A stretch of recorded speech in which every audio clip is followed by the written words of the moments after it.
মুখ্যমন্ত্রী বললেন উৎসবে ফিরতে, তারপরেও দেখছি আপনারা আন্দোলনে। না, ওটা ওই কথাটা আমরা মানতে পারছি না। যদিও আমি জুনিয়র ডাক্তার নই বা জুনিয়র ডাক্তারের আন্দোলনে নেই, কিন্তু আমি একজন সিনিয়র ডাক্তার হিসেবে, হ্যাঁ, বা একজন মানুষ হিসেবে আমার মনে হয় যে এই কথাটা মুখ্যমন্ত্রীর মুখে মানায় না। এটা দেশের কোনো নেতার মুখেই মানায় না। এই সময় এত বড় আন্দোলন চলছে, এত ডিমান্ড এখনও মিট হয়নি, একটা মেয়ে বিচার পায়নি, সেখানে যদি কেউ বলে যে তোমরা উৎসবে ফিরে যাও, এটা মানে খুব কুরুচিকর ব্যাপার। এটাকে আমরা মানতে পারছি না। আমরা মানে এটাকে ধিক্কার জানাই। জুনিয়র ডাক্তারদেরও কাজে ফেরার জন্য নির্দেশ দিয়েছে সুপ্রিম কোর্ট, মুখ্যমন্ত্রীও আবেদন করেছেন। না, জুনিয়র ডাক্তাররা কাজে ফিরবে কি না ফিরবে সেটা ওদের উপর ডিপেন্ড করছে। ওরা এত বড় আন্দোলন করেছে, এই আন্দোলনের কি হবে, ওরা যে জাস্টিস ডিমান্ড করছে সেই জাস্টিস এখনও অবধি কিছুই পায়নি, বা এই পুরো তদন্তের গতি প্রকৃতি কোন দিকে সেটাও কিছু জানা যাচ্ছে না। তো জুনিয়র ডাক্তাররা কাজে জয়েন করবে কি না করবে সেটা তাদের ব্যাপার, তারা ঠিক করবে, হ্যাঁ, এবং সেটা তাদের নেতৃত্ব, তারা একসঙ্গে বসে সবাই মিলে ঠিক করবে।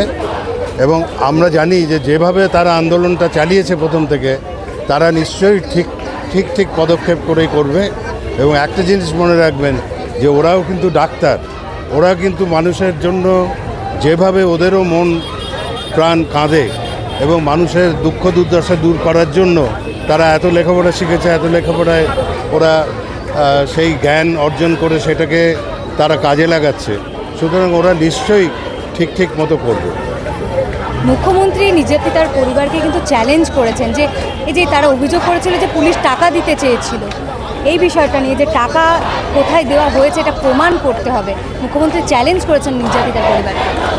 না, এটা আমি একটা কথা বলছি, এটা নিয়ে আমাদের বক্তব্য কিছু থাকা উচিত না, এই জন্যে যে অভয়ের মা তিনিই তো যা বলার বলে দিয়েছে। তিনি তো বলছেন যে মুখ্যমন্ত্রী যেটা বলছেন সেটা ঠিক নয়, এরপরে আর আমাদের কিছু বলা উচিত নয়। এবার বাকিটা মানুষ বুঝে নেবে। লালবাজার অভিযান আমরা দেখেছিলাম জুনিয়র ডাক্তারদের, একটা শান্তিপূর্ণ মিছিল করে তারা অবস্থান করেছিলেন রাতভর। এখানে লালবাজার স্বাস্থ্য ভবনের ক্ষেত্রেও তারা আগে থেকেই বলে দিয়েছেন যে লালবাজার অভিযানের মতোই তারা সেরকম শান্তিপূর্ণ অবস্থান রাখবেন। কিন্তু তারপরেও পুলিশ দেখা যাচ্ছে ব্যারিকেড করেছে, টিয়ার গ্যাস সহ এইরকম কড়া নিরাপত্তার ব্যবস্থা করেছে। এটা নিয়ে কি বলবেন? না, এটা পুলিশ যা করার ওরা করবে, কিন্তু আমাদের জুনিয়র ডাক্তাররা যে আন্দোলনটা করছে প্রথম থেকে এবং তার সঙ্গে যে ব্যাপক গণ আন্দোলন, এটা আপনি বলুন এত সুন্দরভাবে পরিচালিত এবং এত পিসফুল শান্তিপূর্ণ আন্দোলন দেখেছেন কি? আমরা তো চট করে দেখিনি, আর এত বড় আন্দোলন তো দেখিইনি।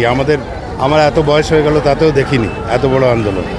তা এখানে পুলিশ তার রাখুক, কিন্তু আন্দোলন যারা করবে, আজকে যারা মিছিল করবে, দেখবেন সব শান্তিপূর্ণভাবেই করা হবে।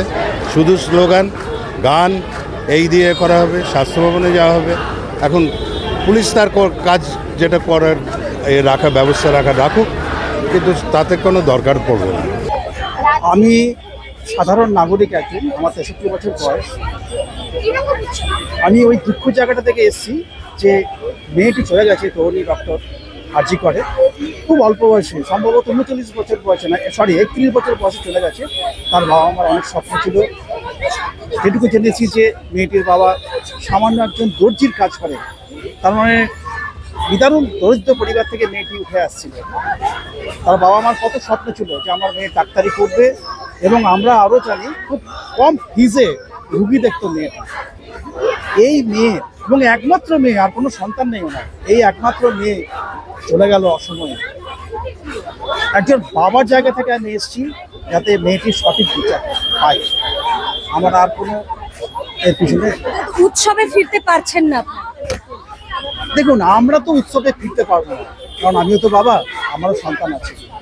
তাই আমি কোন মানসিকতায় উৎসবে সামিল হব বা নতুন কাপড় জামা কিনতে যাব, তো জানি না আমার সাথে কতজন একমত হবে। কিন্তু আমার মতন বা আমার যে বয়সী লোকরা, তারা কিন্তু পাশে আছে ওই মেয়েটির যে নৃশংসজনক হত্যাকাণ্ড, তার বিচার ছিল। আর যেটা আপনি প্রশ্ন করলেন যে জুনিয়র ডাক্তারদের কাজে যোগ দেওয়ার ব্যাপারে আমি আইনকার মতো বুঝি না। এরা স্বেচ্ছায় মানবিক সমর্থন করেই মেয়েটির পাশে রয়েছে এবং থাকবে। বাকি ওরা যে সিদ্ধান্ত নেবে আমরা পাশে আছি।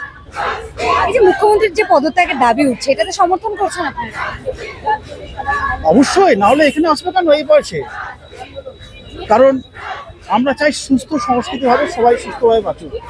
দিন আনা দিন খাওয়া যে মানুষ, সেও যেন দুমুঠো ভাত অন্ন তার সংস্থান হয়।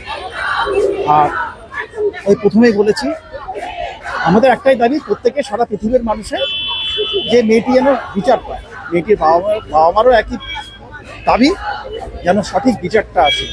কীভাবে মারা গেছে, কজন ছিল সেদিকে, ওই যে ডিনার করছিল মেয়েটি, তার সাথে 4জন 5জন 6জন, আমরা অনেক কিছু ভিডিও পাচ্ছি তো, টেক বলছে, কিন্তু সত্যিটা জানতে চাইছে সারা পৃথিবীর লোক, সেদিনকে কারা ছিল ওর সাথে, কারা ওকে সাহায্য করেছিল, ওকে যে ওই ঘটনা ঘটানোর পিছনে কারা পিছনে ছিল, তাদের নামগুলো দ্রুত সামনে আসার জন্য আমরা আবেদন করছি।